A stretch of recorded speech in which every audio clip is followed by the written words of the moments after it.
tere, kallis televaataja! Mul on hea meel, et sa oled vaatamas täna saadet Tänapäeva ebajumalad. Täna me räägime sellisest teemast, mida võib-olla sa oled lugenud muinaisjuttudest, nagu nõiad ja nõidus. Ja minuga kaasas siin stuudios on jälle Allan Kroll, tere tulemast! Tänan kutsumast!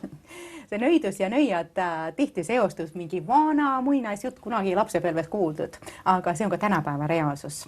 On sul ka mõni kommentaar kohe alguses siin nõiduse kohta? Ma arvan, et idee, et see on mingi asi, mis eksisteerib ainult muinasjutus, on ise juba kuskilt vaimsest maailmast pärit, et meid püütakse sellega nii-öelda uinutada, et ega siis ükski normaalne inimene ei usu, et see asi päriselt on. Et inimesed natukene mängivad sellega ja ma usun, et see on päris reaalselt olemas. Ma usun, et on reaalselt inimesed, kellel on kontakt selle teemaliku vaimse maailmaga ja kes kasutavad seda selleks, et nii-öelda suunata seda vaimset energiat või seda teemonlikku vaimset väge. Ja see ongi põhimõtteliselt nõiduse sisu. Et suunata seda mingi eesmärgi saavutamiseks. Nii et mul isiklik nii-öelda praktika selles loomulikult puudub, aga lugenud olen ma sellest palju, olen suhenud inimestega, kes on selles asjas sees olnud. Ja ma ütlen, et see on tõsine probleem. See on meil Eestis igal pool meedias. Me näeme, kuidas neid teemasid üles haibitakse ja tõstetakse esile, mida üks nõid või teine nõid millestki arvab, et nad on lausa rahvuskangelaste staatusesse meil tõstetud. Nõiad ja tänapäev. Räägi sellest, kuidas tänapäeval selline teema meid mõjutab. Paljud inimesed arvavad seda, et on teatud inimesed, kellel on erilised võimed ja oskus neid energiaid või neid võimeid suunata kuhugi. Ükskõik, kas siis teha midagi head või midagi halba, aga et see on neis enestes olev vägi või meelevald, mis iganes, ja et nemad saavad seda oma suva järgi suunata. Tegelikult on asjad nii, et inimene on alati mingisuguse vahendaja kaudu võimeline neid asju tegema. No toon sellise näite. Ootame, et mina palvetan kellegi inimese pärast. Mina palun Jumala poole ja Jumal hakkab mõjutama seda inimest. Minu palve otseselt tema suunas ei lähe, võib öelda nii, et see läheb üles ja siis alla selle inimese pihta. Otse sellist joont või noolt minu palvest, minu vaimust selle inimese pihta ei lähe. See läheb läbi vahendaja, antud juhul siis läbi Jumala.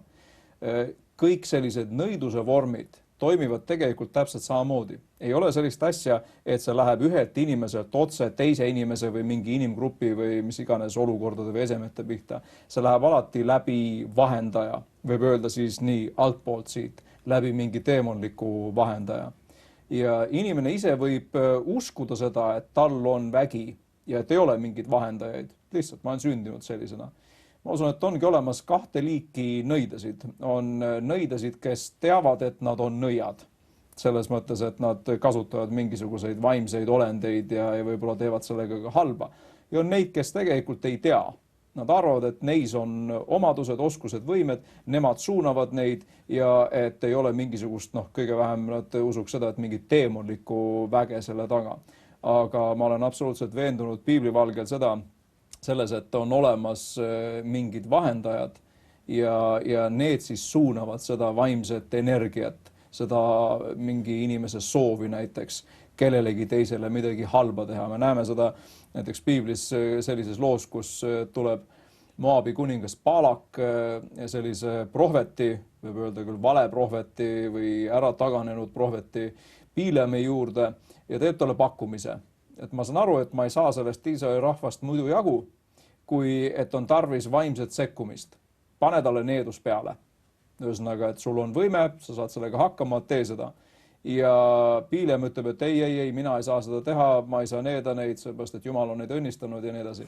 Aga ilmselt ta süda oli niivõrd ära ostetud juba, et siis kui pandi nii-öelda suurem summa laua peale, siis ta ütles, et las ma lähen ja palvetan selle pärast. See on huvitav kombinatsioon, inimene, kes tegeleb nõidusega ja neab inimesi, samal ajal ka palvetab. Ja siis Jumal ütleb talle, et hea küll, mine siis. Põhimõtteliselt, et su süda on niikuinii ära ostetud, mine ja tee siis seda. Ja Jumal lihtsalt pööras ta needuse sõnad õnnistuseks. aga soov oli sellel mehel selge ja kindel, et needa ära Iisraeli rahvas ja et siis see põhjustaks füüsilises maailmas nende jaoks mingit hävingut või kaotust. Et idee kogu nõiduses on seesama, et öeldakse välja mingid väesõnad, tehakse mingid rituaalid, mingid protseduurid ja nende kaudu siis tuuakse füüsilises maailmas kas esile mingisugust nii-öelda õnnistust ehk midagi head. Inimene saab terveks, rikkaks, rõõmsaks või vastupidi midagi halba, et ma lähen näiteks mingi nõia juurde, ütlen, et pane mu vaenlase peale mingisugune needus ja siis see juhtub. Ja see on reaalsus, see ei ole muinasjutt. Mulle meenub siin üks lugu sellisest missionärist nagu John Graham Lake, kes läks Aafrikasse missionäriks ja ta kuulis, et üks suguharu pealik tahtis teisele needust peale panna. Ja teda huvitas, et kas see asi reaalselt ka toimib või on see lihtsalt mingi rituaal ja protseduur, millel nagu reaalselt sisu pole. Ja see üks pealik läks siis šamaani juurde. See on ka üks oluline komponent, et alati on inimene, kes tahab mingit nii-öelda teenust, siis isik, kellel on vaimumaailmas mingisugune nii-öelda mõjuvõim ja siis tema kaudu tehakse mingisugune ohver, viiakse läbi mingi rituaal. Inimene ei saa aru, et ta tegelikult seda rituaali läbi viies pühendab iseennast sellele vaimolendile, kelle kaudu see needus siis edasi antakse. Läks siis pealik nõia juurde, ütles, et ma tahan, et sa paneksid põlema selle teise suguharu pealiku.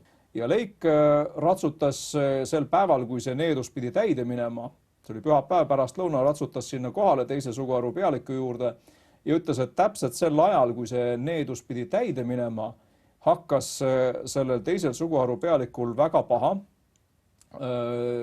Palavik tõusis, ta ütles, et selline tunne nagu hakkaks põlema minema. Mees kiskus kõik riided seljast ära, kukkus pikali maha ja oli kuuma rabanduse ääre peal. Ja siis Leik sai aru, et see asi on tõesti reaalne, et see ei ole niisama muinasjutt.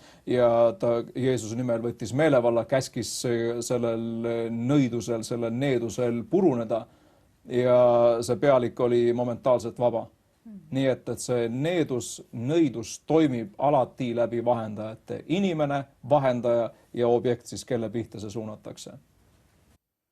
Hästi huvitav. Ma arvan, et see on ka üks ala, kus on hästi palju teadmatust.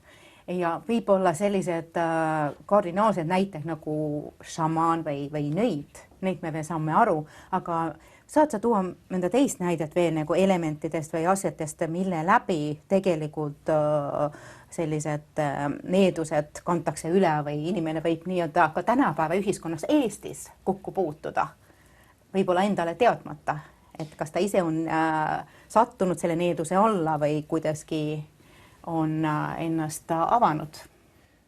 Sageli nõidusega käivad kaasas mingid füüsilised objektid, näiteks amuletid, sümbolid, mingisugused märgid, mis tegelikult neid võib nimetada lausa omandimärkideks. Ja inimesed meil tänapäeval reisivad palju, käivad kuskil välismaal reisidel ja nad toovad endale koju asju, mille vaimset tausta nad absoluutselt ei aima ega tea. Ja võib väga vabalt olla nii, et nad toovad endale koju tegelikult ebajumala teenistusega, nõidusega seotud asju, näiteks amulette, mingisuguseid sümboleid, mingisuguseid suveniire ja toovad sellega selle teemonliku vaimse mõju omaenda koju. Ja nad ei saa ise aru, miks see nii on. Samuti üks näide mu elus. Mul kunagi vend tahtis teha sünnipäevakingi ja ta kinkis mulle sellise väikse pronksist kaskis skulptuuri, mis oli Eestis üsna tunnustatud skulptori valmistatud. Nii et mitte odav asi, mitte labane asi ja võtsin vastu selle kingituse, panin kodus riiuli peale. Ja kui ma seal samas toas palvetasin, siis iga kord, iga õhtu, kui ma palvetasin, siis miski tõmbas nagu liivapaberiga ümber ja üle mu südame, kui ma sinna selle kassikese poole vaatasin, mis oli riiuli peal. Ja ma ei saanud aru, millega tegemist on. Aga see hakkas häirima mind, lihtsalt mu südametunnistus kraapis, ma hakkasin uurima tausta ja mis selgus, et see oli Egiptuse ebajumala teenistusega seotud kultusloom ja ei olnud lihtsalt kassikese kuju, vaid see oli ebajumala teenistusega, nõidusega seotud objekt ja sellepärast Jumala vaim minu sees andis sellist alarmi, et see asi sinu riiuli peal olema ei peaks. ja kui ma selle sealt ära korjasin ja vennale tagasi andsin, siis lõppkokkuvõttes oli kõik see nii-öelda ebamugav tunne ja selline asi kadunud. Aga paljud inimesed ei vii otsi kokku. No näiteks üks lugu oli, inimene tõi kuskilt Paapuade juurest, tõi endale maski, sellise Paapua Uus-Guinea maski, pani selle endale seina peale ja mõtles, et noh, lihtsalt tore suveniir, et mis seal siis nii erilist on. Ühel hetkel kooli õues keegi väike tüdruk hakkas paaniliselt karjuma, et ta nägi teemonit. Ja siis, kui see inimene kutsus selle tüdruku enda juurde vestlusele ja küsis, et milline see teemon välja nägi, siis väike tüdruk näitab selle Paapuade maski poole, et täpselt nii nagu see mask seal. No viime otsad kokku, saame selgelt aru, et need füüsilised esemed on tegelikult otseselt seotud, võivad olla nii-öelda vaimsuse kandjad ja tuua meie ellu mingisuguse sellise teemonliku vaimu mõju, ilma et me ise teadlikult või tahtlikult sellele teemonile oleksime ukse lahti teinud. Ja sama võib kehtida, nagu ma ütlesin, siis igasuguste sümbolitega. Inimesed tätoveerivad endale peale kõik võimalike nõiduse ja okultismi ja spiritismiga seotud sümboleid ja ei anna endale üldse aru, et tegelikult sellega nad nii-öelda tunnistavad enda kuulumist sellele, mida see sümbol esindab. See on otse kui omandimärk, nii nagu kariloomadele põletatakse märgid peale, et see on minu oma. Ja inimesed teevad vabatahtlikult rumalusest ja teadmatusest seda, teevad endale märke peale ja siis imestavad, miks äkitselt mingisugused kohutavad asjad ta elus on juhtuma hakanud. See on nii tavaline nähtus tänapäeval, et inimesed tahavad just neid tätoveeringuid, tahavad neid lahedaid esemeid koju tuua. Aga minu küsimus see, lihtsalt rumal küsimus on ju, et kui me väga nüüd ettevaatlikuks hakkame, on ju, nii, kus sa nagu vahet teed? Kas kõik suveniirid siis muikub prügikorvi ja kogu lugu, kui mingid eksootilised esemed riiulid? Kus sa nagu tead, et see ei ole nüüd õige, selle ma viskan minema? Esiteks ma püüaks ennast viia kurssi selle asja taustaga. Et kas seal on mingisugune kultuuriline taust, mingi religioosne taust, kui see on seotud mingisugusel moel mingi ebajumala teenistusega, siis kindlasti ma sellist suveniiri endale koju ei tooks, mingisugused amulette kohe kindlasti mitte. Kui ma ei tea, nii nagu mul oli selle kassikese näitega, ma ei teadnud, millega tegemist oli. Mina mõtlesin, et lihtsalt üks kena loomakene mul riiuli peal. Siis kristlase puhul on meie südames see nii-öelda signalisatsioonsüsteem olemas. Et Jumala vaim, kes ju tajub teise vaimu kohalolu, annab märku. Ütleb, et tal on sellist asja sa ei peaks endale koju tooma. Sellist raamatut sa ei peaks lugema. Sellist mingisugust filmi näiteks sa ei peaks vaatama. Need on kõik samamoodi potentsiaalsed uksed, mis avavad inimese ellu selle ukse, mille kaudu võib tulla sisse mingisugune teemonlik asi.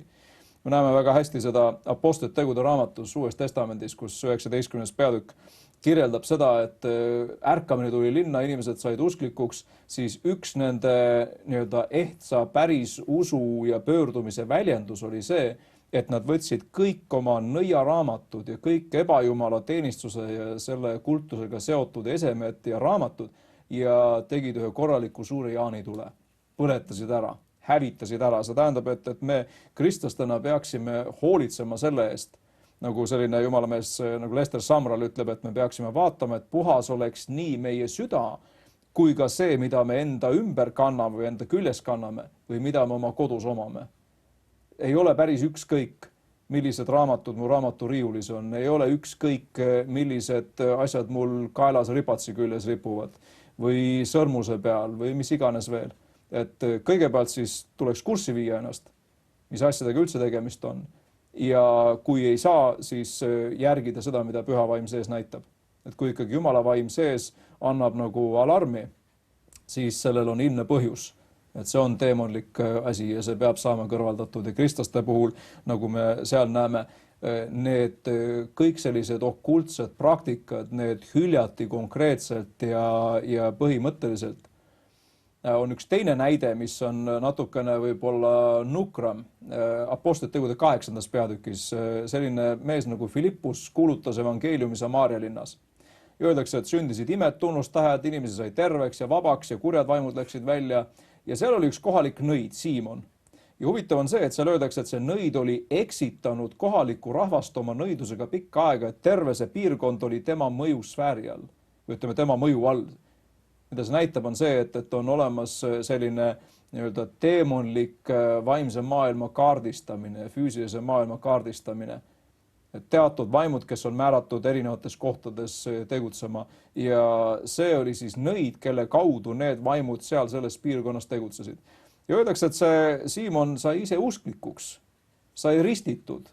Noh, selles mõttes võeti kogudusse vastu. Aga siis, kui Peetrus ja Johannes tulid sinna, palvetasid, et inimesed pühavaimuga täituksid, siis see sama mees, kes oli saanud ristitud ja usklikuks, see sama nõid Siimon, ütles, et oi, andke mulle ka see vägi, et see, kellele ma käed peale panen, saaks samamoodi pühavaimu.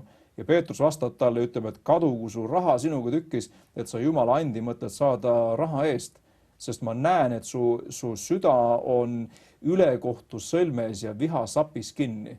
See on huvitav, et mees, kes ei olnud teinud nagu reaalselt sellist kannapööret oma elus, kõige selle teemonliku nõidusega seotud vaimsuse suhtes, kandis selle üle oma usu ellu. Kristlane, ristitud, Jumala laps kogudusse vastu võetud ja Peetrus ütleb, et tegelikult teemonlik kindlustus valitseb su südames, sa oled seotud ja sa pead sellest vabanema. Ja kiriku ajaloost, ma natukene uurisin seda tausta, kiriku ajaloost me teame seda, et see mees oli hiljem kristluse visavaenlane ja levitas seda oma valeõpetust. Justinus Märter, üks selline kirikuisa, kes kusjuures ise oli sündinud Samaarias, see samas linnas, kus nõid Siimon tegutses, kirjutab, et Siimon rändas hiljem ümber terve Rooma impeeriumi ja nagu tema ütleb, jätkas samas vaimus. Ühesõnaga mees, kes pöördus, ei öelnud selgelt lahti kõigest nõidusega seonduvast. Langes oma usust ära seetõttu ja lõpuks jätkas selles samas valevaimus, nii et ma näen, et see on paljudele kristlastele oht, kui nad ei tee sellist selget läbilõiget, et need asjad välja mu elust, välja mu raamaturiiulist ja igas mõttes nagu tuleb distantseeruda sellest.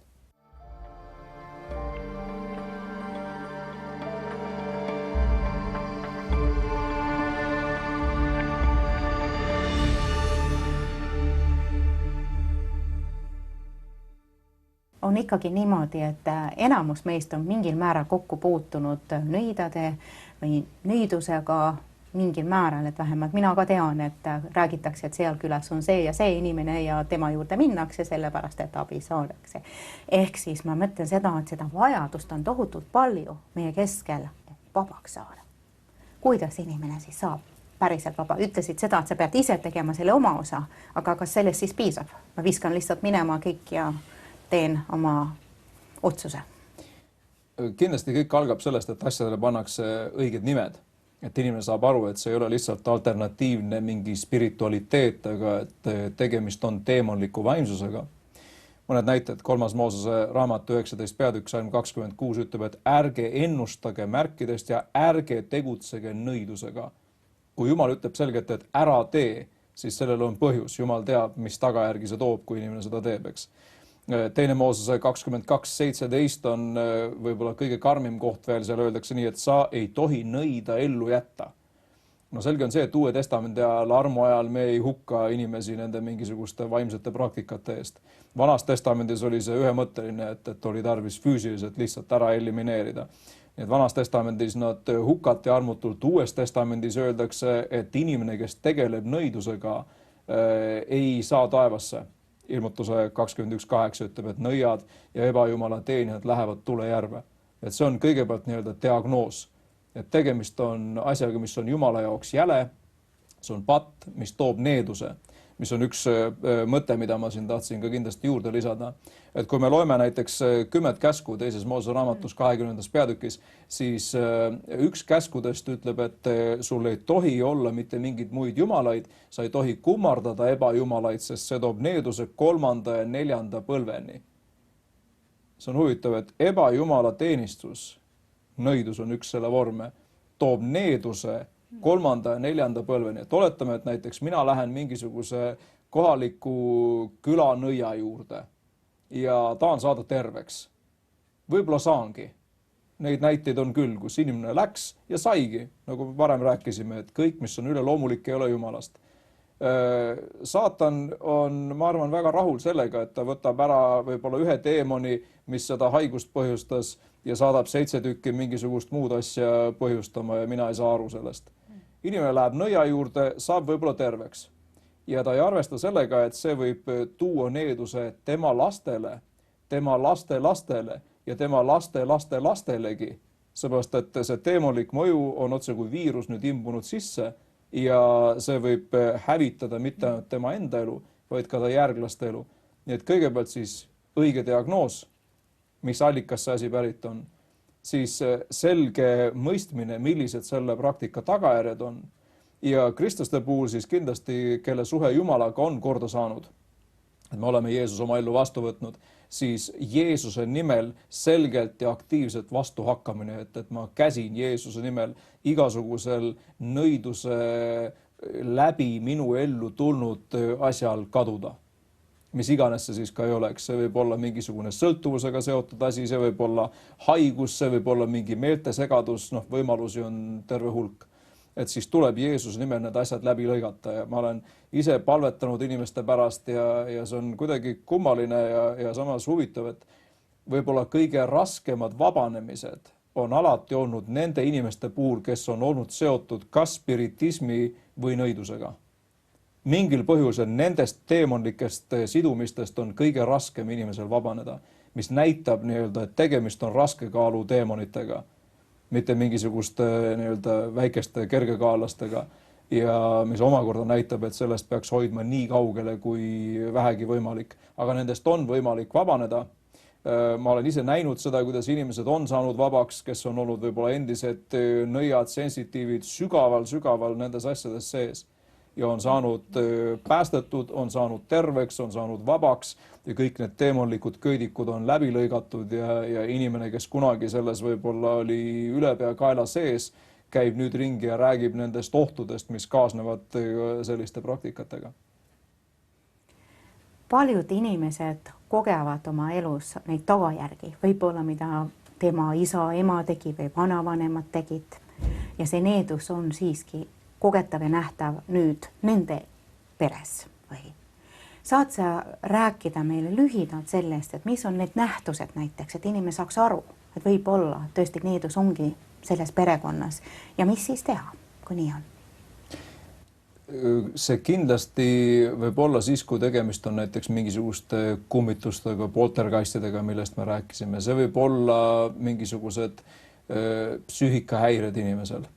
Võib olla tervisehäda, võib olla sellised asjad, kus näiteks tundub, et mida iganes inimene ette võtab, tundub, et kõik kukub läbi. See on needus, see on siis nii-öelda vaimne mõju, mis põhjustab halbu tagajärgi selle inimese elus. See võib olla hullumeelsus, see võib olla lahutus, tundub nii, et mitte keegi meie suguvõsas pole kunagi suutnud edukas abielus olla. Need võivad olla sõltuvused, mida samamoodi pärandatakse järjest edasi, et vanaisa oli joodik ja isa oli joodik ja laps on joodik või narkomaan. Et see on iseenesest, see on tehnika küsimus, milles see manifesteerub või avaldub, aga et selle taga võib olla selline teemonlik vaimne mõju, needus, mis iganes kujul. Ja ma usun, et need on tarvis inimeste nimeliselt üles tunnistada. See on üks oluline asi, mida mõista, et inimene ise ei pruugi olla süüdi. See on võib-olla asi, mida inimene esimest korda kuuleb ja ta saab aru, et vanaisa tegi või vanaema tegi, aga mina pole ju teinud, miks mina kannatan. See 3. ja 4. põlveni nuhtlemine, et mille eest Jumal mind karistab. See ei ole mitte niivõrd see, et Jumal sind karistab, vaid et nende valikud mõjutavad nüüd sinu elu. Minu isapoolsed vanemad ei ole Eestist pärit, seetõttu ma ei näe eestlase moodi välja, eks. Nad otsustasid millalgi tulla Eestisse elama ja minult ei küsinud keegi. Nende valikud mõjutavad mind, siin ma nüüd olen, ükskõik meeldib või mitte. Inimene peab kõigepealt siis nimeliselt need asjad üles tunnistama, nii nagu me näeme, Daniel Vanas Testamendis tunnistab oma esivanemate patte, mida tema ei olnud teinud. Aga need mõjutasid teda, tema oli küüditatud, tema oli võõral maal, ta kannatas tagajärgede käes, mida ta ise ei olnud põhjustanud. Nii et mina soovitaks, et kõigepealt panna õiged nimed asjadele, tunnistada need asjad üles reaalselt, loobuda neist nimeliselt ja siis minna edasi koos Jumalaga. Just. Ei ole lootusetu olukorda. Jumal tõesti tahab, et me enam ei kannataks needuse all, sest Jeesus ütles, et mina olen teinud kõik selleks, et teie saaksite olla vabad. Aitäh sulle, et sa olid koos meiega. Jumal armastab sind ja tahab sind õnnistada.